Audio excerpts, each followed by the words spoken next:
Washington, the FBI's counterintelligence investigation into potential ties between the Trump campaign and Russia initially focused on 4 Americans and whether they were connected to Russian efforts to interfere in the 2016 presidential election, former FBI Director James Comey told lawmakers during hours of closed-door questioning.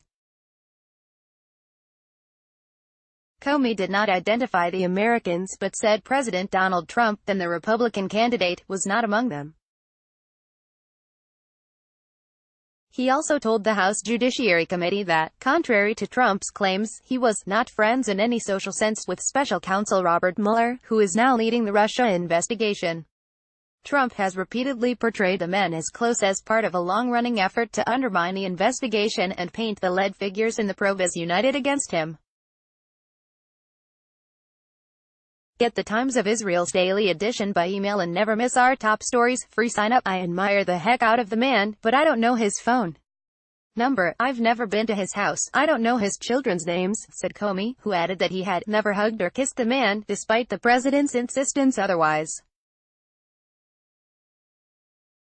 A relief to my wife, he deadpanned. Former FBI Director Robert Mueller at an installation ceremony at FBI headquarters in Washington, October 28, 2013. Charles Darapak, AP. The committee released a transcript of the interview on Saturday, just 24 hours after privately grilling the fired FBI chief about investigative decisions related to Hillary Clinton's email server and Trump's campaign and potential ties to Russia. The Russia investigation is now being run by Mueller, and Comey largely dodged questions connected to that probe, including whether his May 2017 firing by Trump constituted obstruction of justice. The Republican-led committee interviewed Comey as part of its investigation into FBI actions in 2016, a year when the Bureau, in the heat of the presidential campaign, recommended against charges for Clinton and opened an investigation into Russian interference in the election.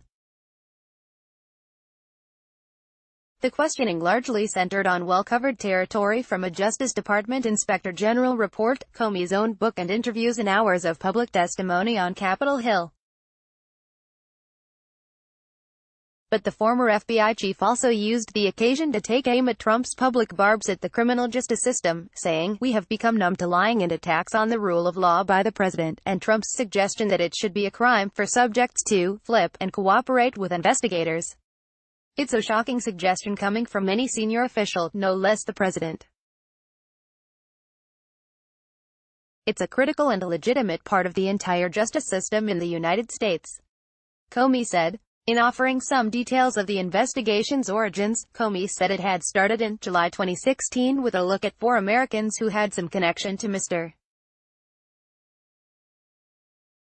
Trump during the summer of 2016, and whether they were tied to the Russian interference effort. U.S. President Donald Trump walks from Marine One after arriving on the South Lawn of the White House in Washington, D.C., December 7, 2018, following a day trip to Kansas City, Missouri.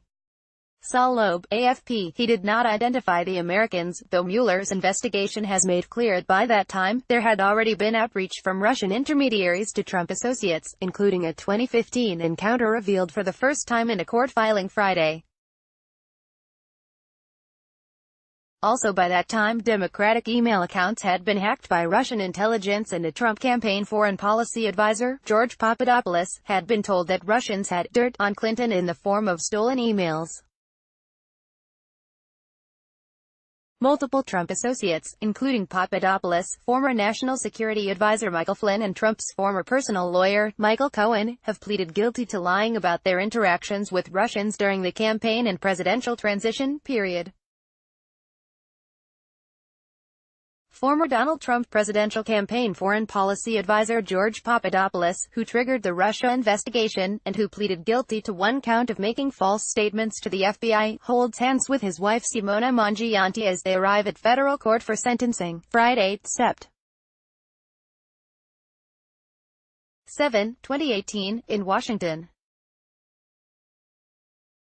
AP photo, Jacqueline Martin. Comey reiterated that it was a 2016 Papadopoulos encounter with a Russian intermediary in London that started the Russia investigation, rather than, as some Republicans have maintained, Democratic-funded opposition research compiled by a former British spy.